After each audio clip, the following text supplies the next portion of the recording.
यहाँ रखती है border security force. China border से आईटीबीपी। अच्छा, दोनों को हम एक जगह क्यों नहीं लगा? पाकिस्तान कोई भी चीजों को डंप करता है ना, तो पाकिस्तान से पहले डंप कहाँ करता है? सबसे ज्यादा बजट देना पड़ेगा, सबसे ज्यादा इनसिक्योर यही वाला एरिया। अब देखिएगा, लड़ाई भी हुआ तो ना लाठी डंडा से मारे थे। बीएसएफ वाले को उठा के भेज दीजिए कहाँ पर? चाइना बॉर्डर, जहाँ कुछ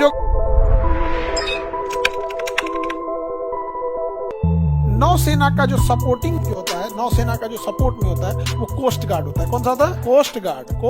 कोस्ट गार्ड होता है।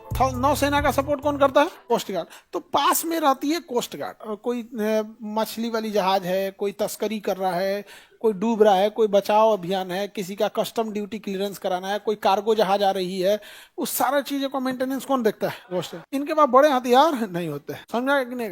लेकिन नेवी अंदर बाहर रहती है, देश की सुरक्षा करती है। पानी वाली जहाज से उस सबको मतलब नहीं है। चेकिंग वेकिंग का काम वो सब नहीं करते हैं। तो एक तरह का ये पुलिस का काम कही। जब पुलिस कैसे चेकिंग करती रहती है, कोई ट्रक ओवरलोडेड तो नहीं है, कुछ भी है, तो ये सब का काम कौन करेगा? Coast guard. कौन करता है? Coast guard. कोस्ट गार्ड नौसेना के अंडर में आते हैं, उसी का एक हिस्सा है।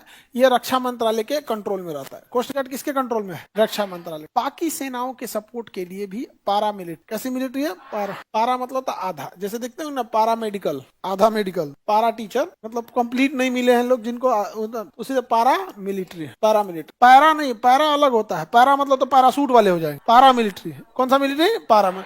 तो जितने भी पारा मिलिट्री है वो सब किसके अंडर में आएंगे? गृह मंत्रालय। लेकिन कोस्ट गार्ड किस में आएगा? रक्षा मंत्रालय। कोस्ट गार्ड रक्षा मंत्रालय।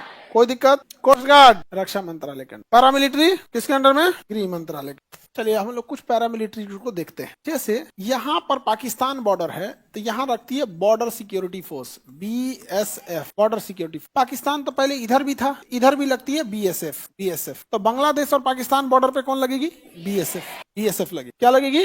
BSF, border security force. लेकिन नेपाल के बॉर्डर पे सशस्त्र सीमा बल, नेपाल बॉर्डर पे सशस्त्र सीमा बल एसएसबी।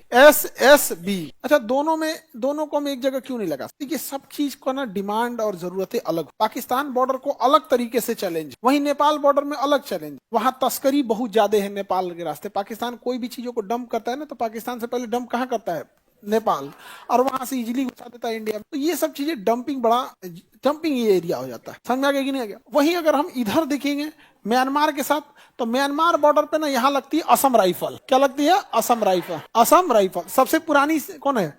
असम राइफल। तो म्यांमार साइड में कौन लगेगा? असम राइफल लगेगी। तो यहाँ असम राइफल को लगाया जाता है। और इधर अगर देखेंगे हम लोग चाइना बॉर्डर से, तो आईटीबीपी। चाइना बॉर्डर से ITBP, Indo Tibet border police, ITBP, Indo Tibet border police, ITBP. इन सब के हथियार, इन सब लोगों को जो भी चीजें दी जाती हैं, वो मतलब उसी हिसाब से दी जाती है जैसे वहां जरूरत है। समझा कि नहीं गया?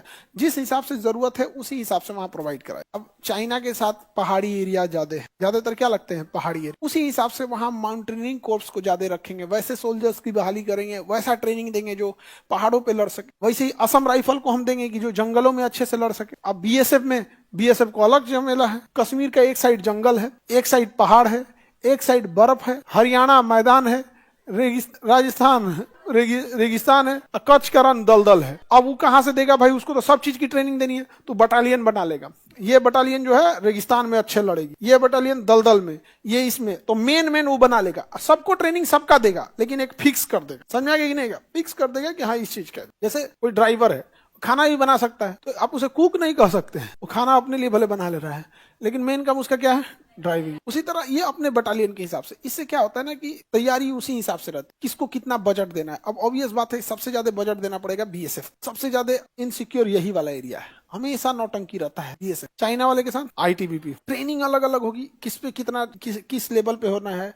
पाकिस्तान से कोई चीज हो, बीएसएफ को सीधा मार दे गोली, बाद में बताना। आईटीबीपी को गोली नहीं चलाना है। आईटीबीपी गोली नहीं चला सकती है, चला ही नहीं सकते। 1996 के बाद इंडिया और चाइना में समझौता है कि गोली नहीं चला सकते। अब देखिएगा, लड़ाई भी हुआ तो ना लाठी डंडा से मारे थे, गोली नहीं चलाए थे हम लोग। गोली नहीं चलाए, तो लाठी डंडा से मारे। बंदूक रखते हैं लोग, गोली नहीं चलाते। सबकी ट्रेनिंग अलग अलग। बीएसएफ वाले को उठा के भेज दीजिए कहाँ पर? चाइना बॉर्डर पर, जहां कुछ होगा मार देगा ही भाई। इसको तो बोला गया मार दो भाई, तुम जो होगा देखा जाएगा। हम लोग सबका अलग अलग। तो उसी तरह एसएसबी में थोड़ा सा उतना झमेला नहीं है, बट तस्करी बहुत ज्यादा है। बीएसएफ तो इधर भी लगती है, इधर भी लगती है। अब एक और समस्या आ गया कि भाई इंटरनल कौन देखेगा, इंटरनल सिक्योरिटी कौन देखेगा, अंदर में भी तो है, कहीं नक्सल है, कहीं दंगे फसाद हो गए, कहीं कुछ हो गए, इंडिया के अंदर कम बवाल है, CIS सीआरपीएफ, तो इंटरनल किसे दे दिया गया, CRP, इंटरनल CRPF को।